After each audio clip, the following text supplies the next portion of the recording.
नमस्कार दोस्तों, स्वागत है आपका यूट्यूब चैनल एबी टेक में। जान लेते हैं 27 जनवरी 2021 की महत्वपूर्ण खबरें। वैसे दोस्तों, आज उत्तर प्रदेश से कोई भी समाचार पत्र प्रकाशित नहीं हुआ क्योंकि कल 26 जनवरी थी, लेकिन डिजिटल मीडिया के माध्यम से बहुत सारी खबरें निकल के आई हैं। तो देख लेते हैं इन खबरों को। सबसे पहले बात करेंगे उत्तर प्रदेश के सरकारी विभागों में एक बहुत बड़ा बदलाव आपको देखने को मिल सकता है। जो यहाँ पर एक कमेटी गठित की गई थी, उस कमेटी ने सीएम योगी को इसकी रिपोर्ट सौंप दी है। इस रिपोर्ट में बहुत बड़ी बड़ी बातें कही गई हैं। पहली बात यहाँ पर जो महत्वपूर्ण चीज़ है वो है कि सभी विभागों में पदों की संख्या घटाने का प्रस्ताव किया गया है, साथ में पदों को खत्म करने का भी प्रस्ताव यहाँ पर किया गया है। इसी रिपोर्ट में क्या क्या चीज़ें निकल के आई हैं वो देख लेते हैं। यहाँ तो लिखा है, पूर्व मुख्य सचिव और रेरा अध्यक्ष राजीव कुमार की अध्यक्षता में गठित समिति ने विभागों का पुनर्गठन कर 95 से 54 करने न्यूनतम छात्र संख्या न होने पर 10,000 से अधिक परिषदीय विद्यालय को बंद करने और अनुपयोगी पदों को खत्म करने या कम करने के सुझाव दिए हैं। यहाँ पर देख सकते हैं कौन अध्यक्ष था इस समिति कमेटी का। इन्होंने अब यहाँ पर ये बड़े बदलाव की बात कही है। नीचे आएंगे तो यहाँ पर लिखा गया है कि प्रशासनिक ढांचे को चुस्त दुरुस्त बनाने के साथ सरकारी विभागों उपक्रमों की कार्यदक्षता बढ़ाने के उपाय सुझाने और इसके जरिए फिजूल खर्ची रोकने के मकसद से पूर्व मुख्य सचिव व रेरा अध्यक्ष राजीव कुमार की अध्यक्षता में गठित समिति ने मुख्यमंत्री योगी आदित्यनाथ को सौंपी गई अपनी रिपोर्ट में कई अहम सिफारिशें की हैं।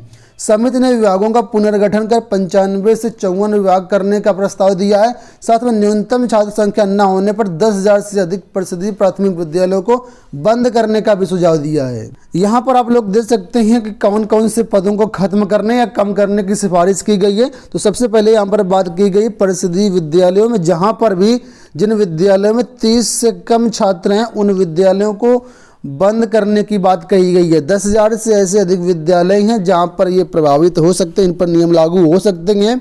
लिखा है, वहां के तैनात शिक्षकों को दूसरी जगह स्थानांतरित करने तथा संबंधित छात्रों को पास के प्राथमिक या निजी स्कूल में प्रवेश दिलाने की संस्तुति की गई है इस कमेटी में। दूसरी जो अपडेट ये है वो लिखा है, उपयोगी न होने से सिंचाई विभाग के 10,000 पद खत्म करने, जल निगम में चतुर्थ श्रेणी कर्मचारी के 6,000, व्यापार कर विभाग के 2,500 कर्मियों को दूसरे विभाग में ट्रांसफर करने की सिफारिश की गई। यहाँ पर देख सकते हैं कितने बड़े बड़े बदलाव की बात कही गई है। शिक्षा विभाग में 10,000 स्कूलों को खत्म करने की बात कर दी गई ऊपर ही।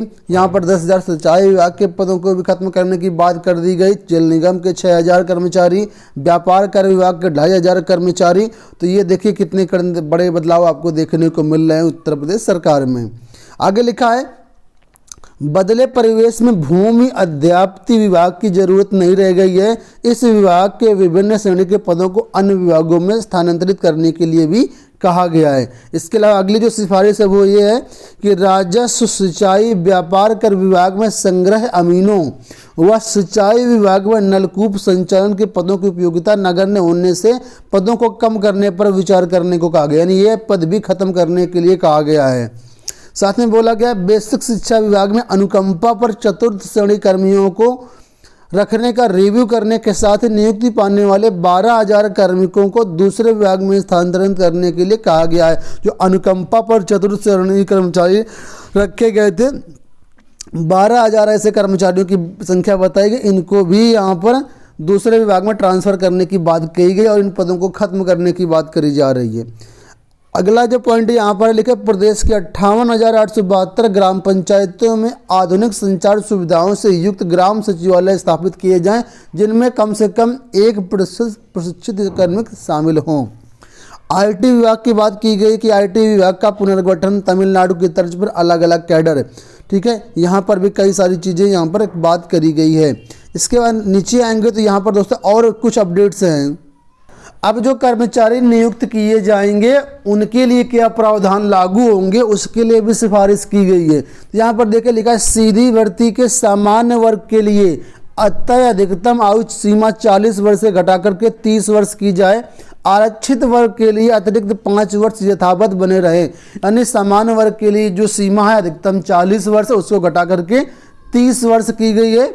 और आरक्षित वर्ग के लिए जो रिजर्वेशन वाले कैंडिडेट उनको जो 5 साल एक्स्ट्रा मिलता है, ऊपर ही आयु सीमा में मिलती है छूट, वो यहाँ पर यथावत करने की बात कही गई। तो इसका मतलब ये हुआ कि सभी के लिए जो 30 वर्ष होगी आयु सीमा, चाहे वो SC का हो, ST का, OBC हो, इनके लिए 30 वर्ष ही रहेगी। लेकिन एक्स्ट्रा जो एज रिलैक्सेशन दिया जाता है वो 5 साल, यानी रिजर्व कैंडिडेट को अधिकतम 5 साल का यहाँ पर और मौका मिल सकता है, यानी 35 वर्ष के लिए आयु सीमा हो सकती है। आगे कहा गया कि सेवा में चयन के बाद यदि कोई अभ्यर्थी अन्य परीक्षा में शामिल होने के लिए आवेदन करता है तो उसे पहली बार कार्यभार ग्रहण करने के लिए 1 वर्ष का वेतन रहित अवकाश स्वीकृत किया जाए। सेवा में भर्ती के बाद कार्मिकों को अन्य सेवा की परीक्षा में शामिल होने के लिए अधिकतम 2 मौके दिए जाएं। यानी आपको किसी अगर विभाग में नौकरी लग गई तो किसी दूसरी भर्ती की तैयारी करने के लिए सिर्फ 2 मौके ही मिलेंगे आपको, यानी 2 बार ही फॉर्म अप्लाई कर पाएंगे, इससे ज़्यादा अप्लाई नहीं कर पाएंगे। यहाँ पर ये बोलिए सिर्फ 2 अवसर दिए जाए अधिकतम। तो ये दोस्तों बहुत ही बड़ा एक नियम लागू हो सकता है। अगर ऐसा कुछ लागू हो गया तो समझ लीजिए कि आप 2 से ज़्यादा एग्जाम में फिर नहीं बैठ पाएंगे अगर आपकी नौकरी लग गई तो। फिर आगे लिखा है समूह ग व समूह ग की नौकरियों में संविदा के आधार पर प्रारंभिक नियुक्ति का गुजरात मॉडल अपनाया जा सकता है। समूह ग यानी UP SSS की जो भी भर्तियां होंगी सब में यहाँ पर शुरुआत में संविदा के आधार पर नौकरी दी जाएगी आपको। इसके अलावा पदोन्नति और सुनिश्चित करियर प्रोन्नयन के मापदंडों को उच्चीकृत किया जाए। राज्य सरकार के क्षमता विकास के लिए एकीकृत सरकारी ऑनलाइन प्रशिक्षण iGuide कर्मयोगी प्लेटफॉर्म की स्थापना की जाए। विभागों और कार्मिकों को प्रोत्साहित करने के लिए प्रत्येक वर्ष मुख्यमंत्री पुरस्कार दिया जाना चाहिए, जो परिणामों के लिए प्रतिबद्धता और आधारित उत्कृष्ट प्रदर्शन के लिए व्यक्तिगत और विभाग स्तर पर दिया जाए। नवाचार के लिए भी पुरस्कार देना चाहिए। ठीक है। साथ में बोला गया राजपत्रित अधिकारी को सेवा काल के दौरान 4 अल्पावधि यानी 1 से 4 सप्ताह और दीर्घावधिकालिक यानी 6 या उससे ज़्यादा माह का प्रशिक्षण दिया जाए। प्रशिक्षण कार्यक्रम का पूरा करना पदोन्नति के मूल्यांकन का अनिवार्य अंग हो। और भी कई सारी यहाँ पर बातचीत निकल के आई हैं, जो अपडेट्स निकल के आई हैं। अब अंत में नीचे यहाँ पर दिया गया है कि प्रदेश के 103 सार्वजनिक उपक्रमों में से 43 बंद और 60 कार्यशील हैं। जो उपक्रम काम नहीं कर रहे और बंद होने योग्य हैं उनके बारे में सरकार शीघ्र निर्णय ले। तो ये सारी सिफारिशें हैं जो कमेटी ने उत्तर प्रदेश के मुख्यमंत्री योगी जी को सारी सिफारिशें सौंप दी हैं। अब उत्तर प्रदेश सरकार इसमें क्या लागू करती है क्या नहीं लागू करती है ये देखने वाली बात होगी। हालांकि इसका आप लोगों को व्यापक विरोध करना चाहिए, क्योंकि सरकार एक बार जो चीज़ें लागू कर देती है वो वापस नहीं होती हैं, चाहे आप केंद्र में ले लीजिए चाहे राज्य में ले लीजिए। SSC CGL में 6506 पदों के लिए दोस्तों ऑनलाइन आवेदन की डेट है जो वो आपकी 31 जनवरी है। अगर आप इसने आवेदन नहीं किया तो आप लोग कर दीजिए, लास्ट डेट 31 जनवरी है। अच्छी खासी जॉब्स यहाँ पर हैं। हमारी वेबसाइट governmentjobcenter.com पर इसके फॉर्म अवेलेबल हैं।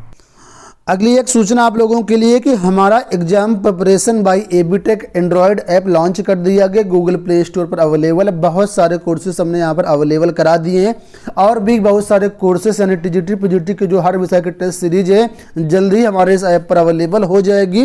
तो आप लोग ऐप डाउनलोड कर लीजिए, बहुत सारे कोर्सेज आप लोग वहाँ पर मिल जाएंगे और कुछ फ्री वीडियो भी आए, आप उनका डेमो ले सकते हैं। साथ में अगर आपको अच्छे लगते हैं तो परचेज भी कर सकते हैं। CTT परीक्षा की बात कर लेते हैं। CTT परीक्षा 31 जनवरी 2021 को होने वाली है। CTT परीक्षा के भी टेस्ट सीरीज हमारे यहाँ पर अवेलेबल है, आप लोग इनको देखिए और यहाँ पर अपनी प्रिपरेशन को चेक करिए कि आप कितना कर सकते हैं। आपको प्रैक्टिस सेट या टेस्ट सीरीज जरूर सॉल्व करनी चाहिए, उसमें जरूर भाग लेना चाहिए। ऐप पर जाइए और वहाँ पर टेस्ट सीरीज इसको आप लोग देखिए इसको। और CTT परीक्षा 31 जनवरी के लिए क्या गाइडलाइंस होगी, कैसे आपको जाना है, क्या क्या चीज़ें लेकर के जानी है, सारी चीज़ों के लिए गाइडलाइंस जारी कर दी गई, नोटिस जारी कर दी गई है। CTET की ऑफिशियल वेबसाइट पर ये अवेलेबल है, वहाँ से आप लोग डाउनलोड कर सकते हैं। आशा करते हैं आज का वीडियो पसंद आया होगा। इस वीडियो में इतना ही, धन्यवाद।